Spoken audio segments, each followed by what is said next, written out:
வணக்கம். என்னடா இந்த அம்மா 2 பைய தூக்கி கையில வச்சுட்டு சிரிச்சுட்டு இருக்காங்கன்னு பார்க்குறீங்களா? ஒண்ணும் இல்லங்க. இங்க பக்கத்தில பார்க்குறீங்களா ஒரு தொட்டி? அந்த தொட்டியில மீன் விடுறதுக்கு தான் வாங்கிட்டு வந்திருக்கு. இந்த தொட்டி நான் வீடு கட்டும்போது கட்டினது.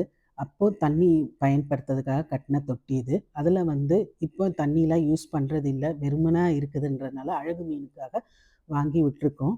எங்க வீட்டுக்காருக்கு தாங்க செடிக்கு அப்புறம் நாய்க்குட்டி, மீன் எல்லாம் வளர்க்கறது ரொம்ப பிடிக்கும். எனக்கு பார்த்து ரசிக்கிறதோட அதோட முடிச்சுப்பேன். ஏன்னா, எனக்கு அத வாட பிடிக்காது. இந்த பிளாக் ஃபிஷ் ரொம்ப நேரமா தத்தளிச்சுட்டு இருந்தது. எப்படியோ கஷ்டப்பட்டு பிடிச்சு தொட்டியில விட்டாச்சுங்க. கோல்டன் ஃபிஷ்க்கு அப்புறம் சின்ன சின்ன மீன்கள்லாம் வாங்கி அதையும் அதே தொட்டியில விட்டுருக்கோம். பார்க்கறதுக்கு ரொம்ப அழகா இருக்கு. மீனுக்கு என்ன நீந்தவா கத்து தரணும்னு சொல்லுவாங்க. அது மாரி பாருங்க எவ்வளோ அழகா நீந்திட்டு இருக்காங்க. கண்ணாடி தொட்டியில வளர்க்கலனாலும் இந்த தொட்டிய வேஸ்ட் பண்ணாம நாங்க பயன்படுத்துறோம். இந்த மாரி நீங்க யாராவது உங்க வீட்ல பயன்படுத்துனீங்கன்னா எனக்கு கமெண்ட்ல சொல்லுங்க. இந்த மீன்கள பார்க்கும்போது வாழ்நாள் முழுவதும் இயற்கையை ரசிக்கணும்னு தோணுது. அப்போ உங்களுக்கு?